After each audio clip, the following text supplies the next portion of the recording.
मुझे अपमानित किया। दिल का ही ताड़ बनता है शुक्राचार्य। तुमने अपना अपमान करवाने योग्य ही कार्य किया होगा। आप पुनः मेरा अपमान कर रही हैं दैत्य माता। क्योंकि इस समय भी तुम अपना अपमान करवाने योग्य ही कार्य कर रहे हो। मेरे आदेश की सीमा में आकर तुमने भयानक भूल की है।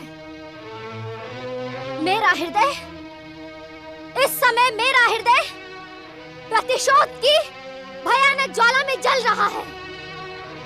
आपका प्रतिशोध कभी भी थमता नहीं है ना दैत्य माता। इस समय तो आपको प्रसन्न होना चाहिए। दैत्य जाति की दुर्दशा पर प्रसन्न तो आप ही हो सकते हैं दैत्य शत्रु शुक्राचार्य। ये आप किस दुर्दशा की बात कर रही हैं दैत्य माता? इस समय तो तारकासुर के पुत्रों के कारण दैत्य जाति अपनी सफलता के सर्वोच्च शिखर पर पहुंच गई है। तारक पुत्रों ने अपनी सफलता के बल पर स्वर्ग से भी अधिक वैभवशाली त्रिपुरों का निर्माण किया है। दैत्य जाति की सफलता का एकमात्र शिखर स्वर्ग विजय है।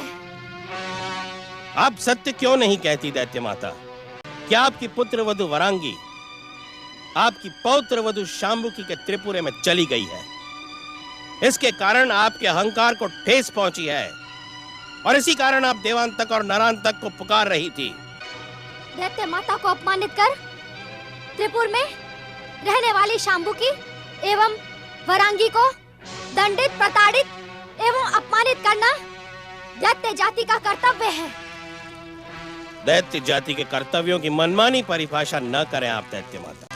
आपका प्रयास कदापि सफल नहीं होगा। उचित तो यही होगा कि आप भी अपनी पुत्र वधु और पौत्र वधु के समान त्रिपुर चली जाएं और वहां के अनुपम सुख का भोग करें। मुझे कहां जाना है और कहां नहीं, ये मैं भली भांति जानती हूँ। मुझे तुम परामर्श मत दो। तुम्हारी बातों से दुष्ट देवताओं की गंध आ रही है। दैत्य माता, यदि आप अपना और अधिक अपमान करवाने की इच्छुक नहीं हैं, तो मेरा परामर्श मानकर तारकासुर के पुत्रों के पास चली जाएं। नहीं, जब तक मैं दुष्ट अदिति को अपने हाथों से दंडित ना कर दूं, तब तक मैं कहीं नहीं जाऊंगी। पातालवासी देवांतक और नरांतक के सेवक अभी तक उनका पता लगाकर क्यों नहीं आए? दैत्य माता, तुम तीनों इस प्रकार मस्तक झुकाए मेरे सम्मुख क्यों खड़े हो? बताओ, उस दुष्ट अदिति को ढूंढते ढूंढते तुम्हारी वाणी पर वज्रपात हो गया है क्या? अथवा उस इंद्र ने तुम्हारे मार्ग में बाधा उत्पन्न करने का दुस्साहस किया है? तुम तीनों बोलते क्यों नहीं? उत्तर दो। कहाँ है मेरी सौत, दुष्ट अदिति? क्षमा करे दैत्य माता, हमने पृथ्वीलोक का चप्पा चप्पा छान मारा, परंतु आपकी सौत और वो पाखंडी कश्यप हमें कहीं नहीं मिले। उन्हें पृथ्वी लील गई या आकाश? शुक्राचार्य, तुम्हें अपनी दिव्य दृष्टि से बताना होगा कि वो दुष्ट अदिति एवं पाखंडी कश्यप कहाँ हैं? क्षमा करें दैत्य माता, आपके प्रतिशोध में मैं आपकी कोई सहायता नहीं कर सकता। सहायता तो तुम्हें करनी ही होगी। दैत्य माता अदिति की आज्ञा की उपेक्षा आप नहीं कर सकते। तुम्हें दैत्य जाति की सौगंध है, तुम्हें अपने आराध्य शिव की सौगंध है। बताएं, कहाँ है वो दुष्ट? सोच विचार में हमारा समय नष्ट ना करो शुक्राचार्य। शीघ्र बताओ, दुष्ट अदिति और पाखंडी कश्यप कहाँ हैं? मुझे क्षमा करें भोलेनाथ, आपकी सौगंध के कारण ही मैं दैत्य माता अदिति के प्रतिशोध में उनकी सहायता कर रहा हूं। ओम नमः शिवाय।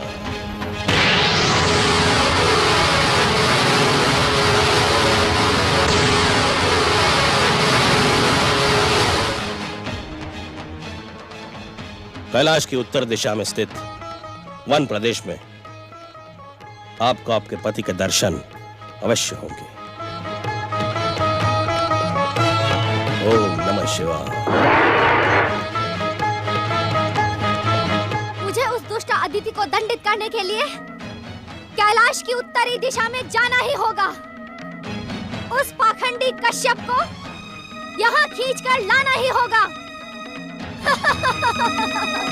शक्ति स्वरूपा देवी पार्वती, क्या हम आपकी उदासी का कारण जान सकते हैं?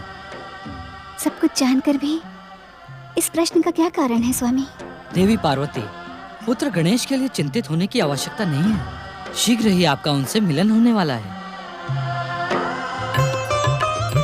मयूरेश्वर अवतारी श्री गणेश की जय। मयूरेश्वर अवतारी श्री गणेश की जय। मयूरेश्वर अवतारी श्री गणेश की जय। मयूरेश्वर अवतारी श्री गणेश की जय। मयूरेश्वर अवतारी श्री गणेश की। प्रणाम पिताश्री, प्रणाम माताश्री।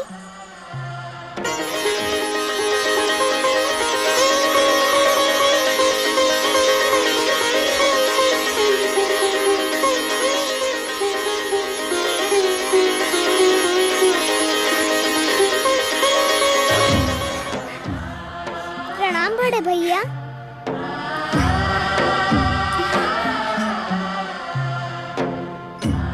भैया कार्तिकेय, तुम्हारे वाहन मयूर ने मेरे मयूरेश्वर अवतार को सार्थकता प्रदान की है। मयूरेश्वर गणेश, इस संसार में जो कुछ भी मेरा है वो तुम्हारा भी तो है। तुम्हारे कैलाश से दूर जाने के पश्चात ही मुझे तुमसे वास्तविक प्रेम का ज्ञान हुआ।